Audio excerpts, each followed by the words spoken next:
So have you had this complaint where you're losing hair from your head or from your beard, and you go to someone and you ask what you can do to fix it, and they tell you, dude, you're deficient in biotin and you should take like 5000 mcg or 10,000 mcg, those supplements that are there in the market, you should take those and your hair loss problem will just vanish like this. Well guys, I'm actually going to tell you the truth about biotin, what it is, how much do you need it, and all the important stuff related to biotin and hair loss right in this video.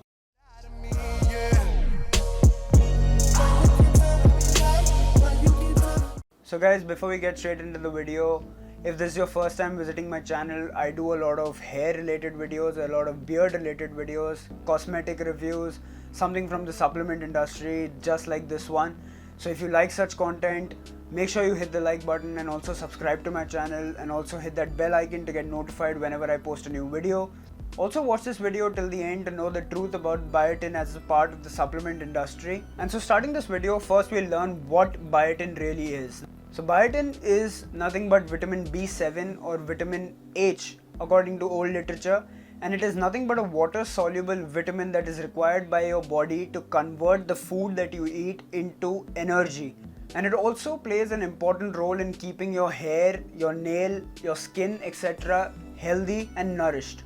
Now, how much of biotin do you actually require? Now, assuming that the majority of my audience is anywhere ranging from 18 to 40 years of age, the minimum amount of biotin that you require is anywhere from 25 to 30 micrograms per day.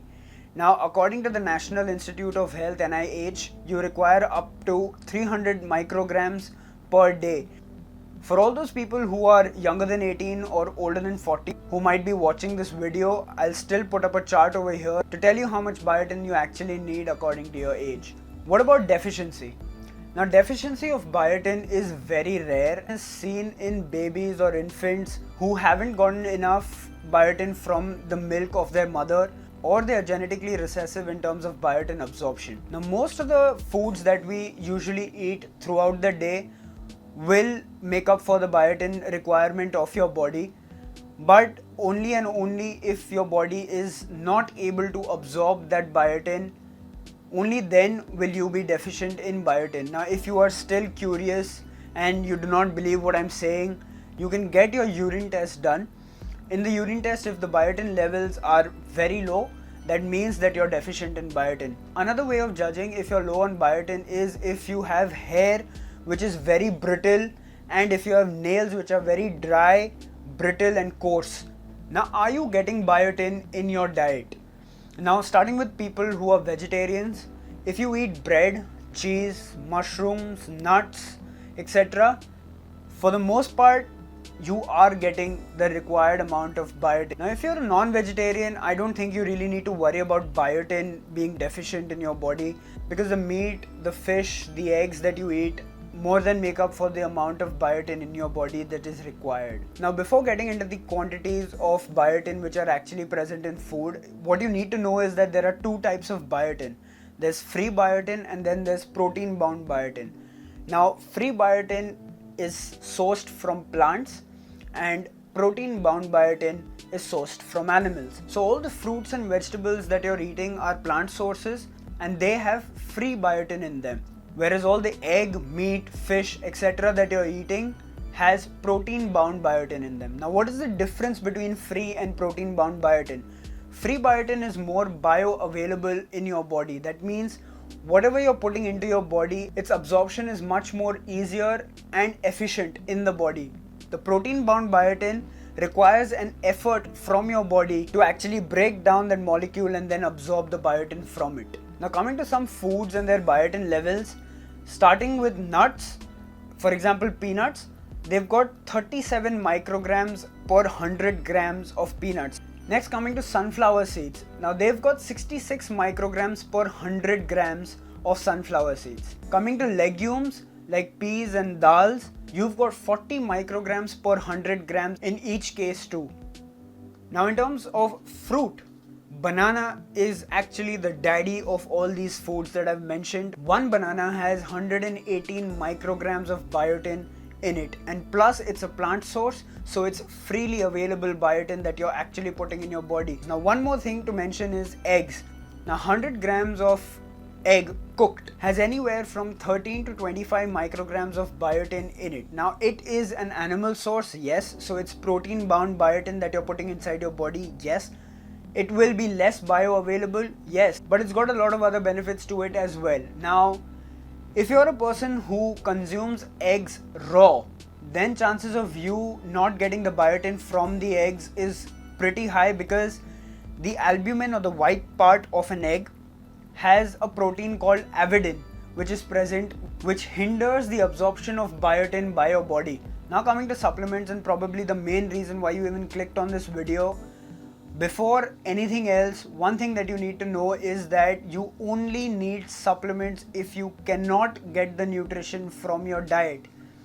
First thing, fix your diet. Get a proper diet. Try to get maximum amount of nutrition, be it protein, be it carbs, be it fats, be it vitamins, be it fiber, be it anything. Try to get maximum to your potential from diet. Only then venture out to supplements if you cannot meet the requirements through diet. Now this is not an excuse that you give to eat junk food and then pop in pills of multivitamins and biotin supplements and God knows what all. Now getting that out of the way, there are supplements in the Indian market ranging anywhere from 100 rupees to 1000 rupees or even more, and they give you dosages of biotin anywhere from 1000 micrograms to 5000 micrograms, even 10,000 micrograms. Now is taking excess biotin harmful to you? No study has found that, and that is because of its water soluble property.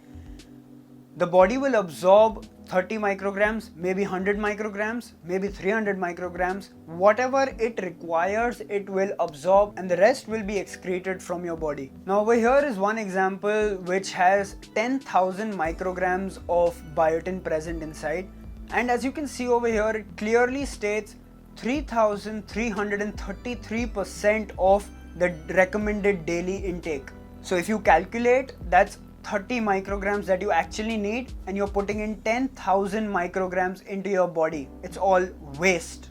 Now there is one more picture over here which has a lot of rubbish that is put inside, like glycerine and God knows what all. You do not require that in your body. So if you're losing some strands of hair from your head or from your beard and you're blaming biotin deficiency for it, I urge you to think twice, because I'm pretty much sure that it might not be the reason. Now if you like such content and you want me to make more such informational videos about various vitamins or various nutritional requirements for your hair, for your skin, for your beard, then smash that like button down below. Also please share this video with your friends, your family members, everyone that you know who might have this misconception in their head that they are deficient in biotin. And also comment down below if you feel I've missed out on something or you want to add something to this video, and also subscribe to this channel because I've got a lot of information which I'm going to be putting on this channel. Also, before ending this video and saying bye to you guys, the giveaway video is still going on. I am getting close to the 500 subscriber mark, and I don't think that day is really far where I'll be announcing the winner of this giveaway. So I'd urge you to go and participate in that giveaway. So guys, until we meet next time with another video next Sunday, this is Abhijit signing off. Bye bye.